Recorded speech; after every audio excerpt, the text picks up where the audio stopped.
मंदिरों के कलश पर सोना क्यों चढ़ाया जाता है? क्या यह सिर्फ दिखावा है या फिर इसके पीछे छुपा है कोई धार्मिक और आध्यात्मिक रहस्य?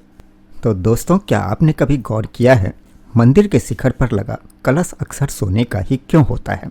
चांदी का नहीं होता, तांबे का नहीं होता, सोना ही क्यों होता है?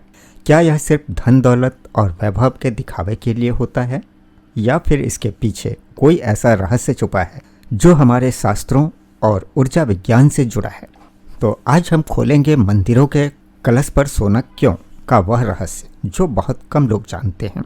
तो इसके लिए सबसे पहले तो यह जान लेना जरूरी है कि मंदिरों का कलश कोई सजावटी वस्तु नहीं है। शास्त्रों में कलश को ब्रह्मांड का प्रतीक माना गया है। कलश के ऊपर का भाग यानी आकाश, बीच का भाग अंतरिक्ष और नीचे का भाग पृथ्वी, यानी कि कलश के भीतर जल, ऊर्जा और सृष्टि का संतुलन तीनों का वास माना जाता है। इसलिए हर शुभ कार्य कलश स्थापना से ही शुरू होता है। अब आते हैं असली प्रश्न पर कि कलश पर सोना ही क्यों। तो इसके लिए पहला कारण तो यह है कि सोना कभी अशुद्ध नहीं होता। सोना न तो जंग पकड़ता है, न सड़ता है और न ही खराब होता है। इसलिए यह शाश्वतता का प्रतीक है और ईश्वर भी शाश्वत है। और दूसरा कारण है सोना ऊर्जा का श्रेष्ठ संवाहक है।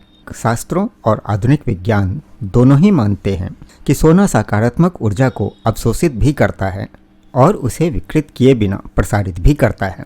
इसलिए मंदिर की शिखर ऊर्जा पूरे मंदिर में समान रूप से फैलती है। अब जरा गहराई से समझिए।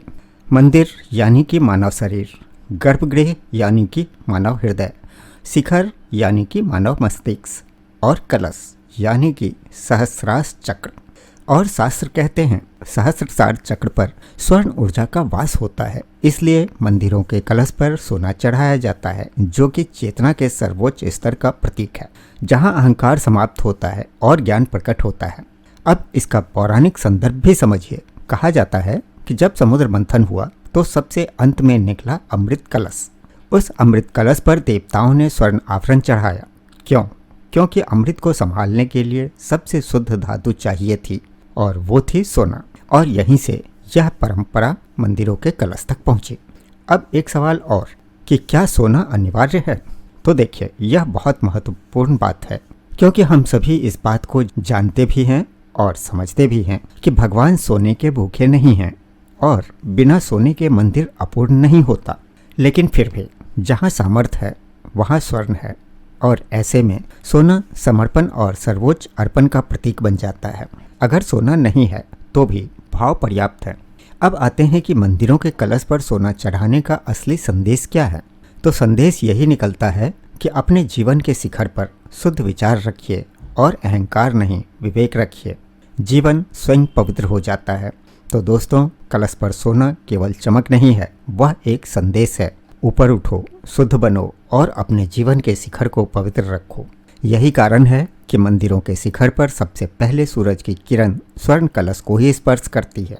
जय श्री हरि विष्णु, हर हर महादेव।